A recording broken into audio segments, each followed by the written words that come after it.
दर्शक बंधु नमस्कार। आ गोटे नुआ भिडियो रे आपण मानकु समस्त को हार्दिक हार्दिक शुभेच्छा एवं अभिनंदन। दर्शक बंधु आज गोटे यही प्रकार भिडियो अछि जहाँ आपण मानकर सफलता आपे आपे आपणकर पाद छुईजीव।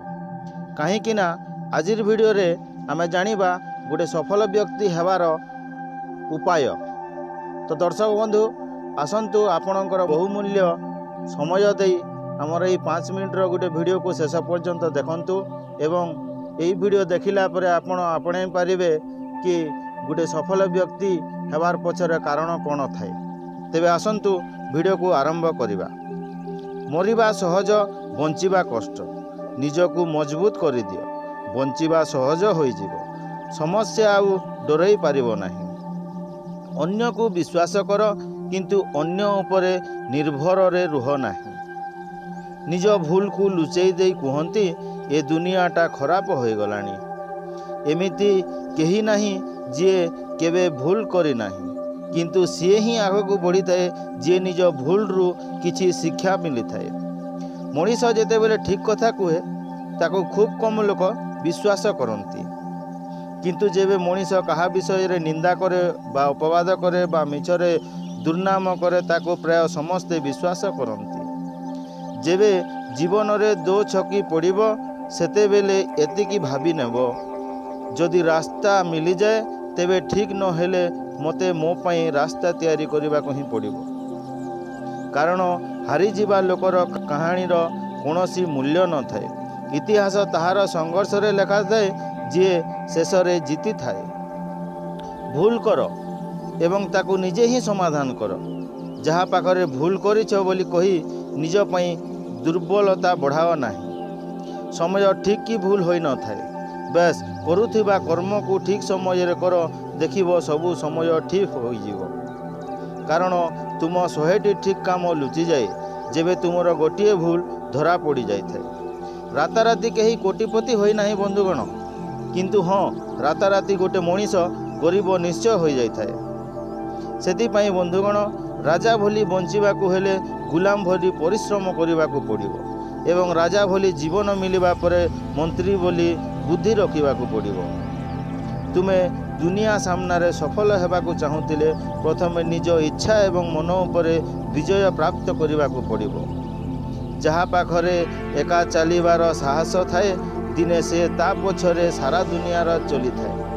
डरनी हारी जीव, दंबर सह पाद पकाओ, झुंटिब हेले चलिबा शिखी जीव। भल समय रे साथी प्रियजन समस्ते मिली जाती, किंतु प्रकृत रे निजर किए ताहा केवल खराब समय ही कही थाए। जड़े भल मनीष निजर सुकर्म सुचरित्र एवं भल कर्म आधार रे परिचय पाई थाए। नहेले भल कथा तो विद्यालय रो कांथरे भी लेखा थाए।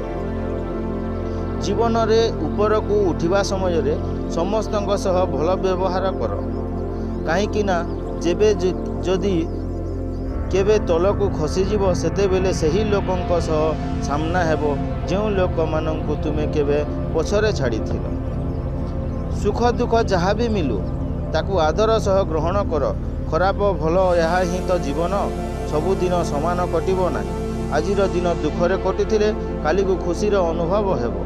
हाथर 5 आंगुठी यह ही शिखाई थाए कि सबु समय समान मिलिबो नाही।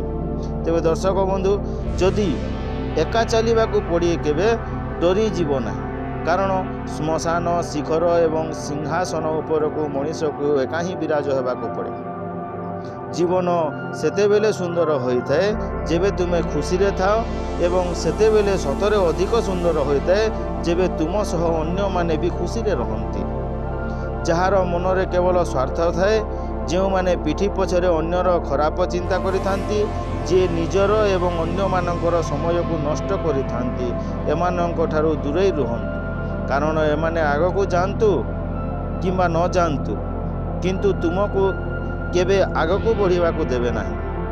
जेपरि आकाश को माटी फिंगिले ताहा आम उपरे पड़िपार संभावना थाए, सेहीपरि मूर्ख व्यक्ति अन्य पाई जो गात खोली थांती सही गातरे से निजे ही पड़िबार बहुत चांस थाए। खराब ठारू दूरे रहिबाकू चाहुथिले निजको निज भितरे सकारात्मक चेतना ଭଲ ଗୁଣ ଏବଂ ଭଲ ଅଭ୍ୟାସକୁ ବିକାଶ କରିବାକୁ ପଡ଼ିଥାଏ। ଜଣେ ବିଦ୍ୱାନ ତଥା ଜ୍ଞାନୀ ବ୍ୟକ୍ତି କେବେ ବି ବଡ଼ ବଡ଼ କଥା କୁହନ୍ତି ନାହିଁ। ସେମାନେ ତ ସେହି ପଥର ପରି ହୋଇଥାନ୍ତି ଯାହା ଝଡ଼ ଆସୁ କି ତୋଫାନ ନିଜକୁ ସ୍ଥିର ରଖିଥାନ୍ତି। ସେମାନେ ନା କାହାର ନିନ୍ଦାରେ ବିଚଳିତ ହୁଅନ୍ତି ନାହିଁ, କାହାର ପ୍ରଶଂସାରେ ଉତ୍ଫୁଲ୍ଲିତ ମଧ୍ୟ ହୁଅନ୍ତି ନାହିଁ। ପ୍ରକୃତ ବନ୍ଧୁ ନଡ଼ିଆ ଭଳି ବାହାରୁ କଠୋର ହୋଇଥାନ୍ତି, କିନ୍ତୁ ଅନ୍ତରରୁ ପଦ୍ମ ଭଳି କୋମଳ ହୋଇଥାନ୍ତି। ସିଏ କେବଳ ତୁମର ମଙ୍ଗଳ ଚିନ୍ତା କରି ତୁମକୁ କଠୋର ବ୍ୟବହାର କରିଥାନ୍ତି।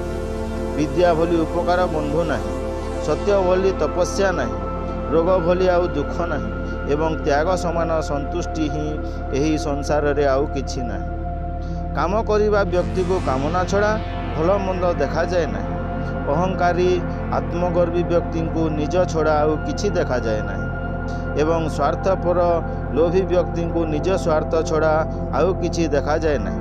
ଏମାନଙ୍କ ଠାରୁ ଦୂରେଇ ରୁହନ୍ତୁ, ନହେଲେ ତୁମକୁ ଦୁଃଖ ଛଡ଼ା ଆଉ କିଛି ପ୍ରାପ୍ତ ହେବ ନାହିଁ। ଆମର ପ୍ରଥମ କର୍ତ୍ତବ୍ୟ ହେଉଛି ଆମେ ନିଜକୁ ଭଲ ପାଇବା, ନିଜ ଶରୀରର ଯତ୍ନ ନେବା। ଜୀବନରେ ଉନ୍ନତି କରିବା ପାଇଁ ପ୍ରଥମେ ଆମେ ନିଜ ଉପରେ ଏବଂ ପରେ ଈଶ୍ୱରଙ୍କ ଉପରେ ବିଶ୍ୱାସ କରିବାକୁ ପଡ଼ିବ। ମନେ ରଖନ୍ତୁ, ଯାହାର ତ ଆତ୍ମବିଶ୍ୱାସ ନାହିଁ ସିଏ କେବେ ଆଗକୁ ବଢ଼ିପାରେ ନାହିଁ। ସଂସାରରେ ପ୍ରତ୍ୟେକ କାର୍ଯ୍ୟ ତିନିଟି ସୁର ଦେଇ ଗତି କରିଥାଏ: ଉପହାସ, ବିରୋଧ ଏବଂ ଭାବନା। ଆମେ ଉପହାସ କି ବିରୋଧ ଭାବନାକୁ ଅଟକାଇ ପାରିବା ନାହିଁ। ସେଥିପାଇଁ ଯିଏ ଯାହା କହୁ, ଯିଏ ଯାହା ଭାବୁ, ଆମେ ନିଜ କର୍ମକୁ ସ୍ୱୀକାର କରି ଆଗକୁ ବଢ଼ିବା ଆବଶ୍ୟକ। ଆଗ ପଛ ବିଚାର ନ କରି ଯାହା କରିବାକୁ ଚାହୁଁଛ, ଈଶ୍ୱରଙ୍କୁ ସ୍ମରଣ କରି ତାହା ଆରମ୍ଭ କରିଦିଅ। କ୍ରମତଃ ତାହା ଆପେ ଆପେ ହୋଇଯିବ। ପର ସ୍ତ୍ରୀ ବା ପର ପୁରୁଷରେ ମନ, ପର ନିନ୍ଦା, ପର ଚର୍ଚ୍ଚା ଏବଂ ପର ଧନରେ ଲୋଭ ମଣିଷକୁ ବିନାଶ ଆଡ଼କୁ ଠେଲି ନେଇଯାଇଥାଏ। ତେବେ ଦର୍ଶକ ବନ୍ଧୁ, ଆଜିର ଭିଡ଼ିଓରେ ଆପଣମାନଙ୍କର ମତାମତ କ'ଣ ରହିଛି କମେଣ୍ଟ ମାଧ୍ୟମରେ ନିଶ୍ଚୟ ଜଣାଇବେ ଏବଂ ଭିଡ଼ିଓଟି ପସନ୍ଦ ଆସିଥିଲେ ଗୋଟିଏ ଲାଇକ୍ କରିଦେବେ ଏବଂ ଏହିପରି ଭିଡ଼ିଓ ଆଗକୁ ଦେଖିବା ପାଇଁ ଏହି ଚ୍ୟାନେଲକୁ ସବସ୍କ୍ରାଇବ୍ କରି ବେଲ୍ ଘଣ୍ଟିକୁ ମଧ୍ୟ ଅଲ୍ ନୋଟିଫିକେସନ୍ କରି ରଖନ୍ତୁ।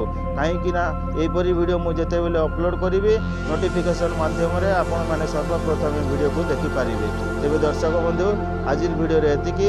ଜୟ ଜଗନ୍ନାଥ, ନମସ୍କାର।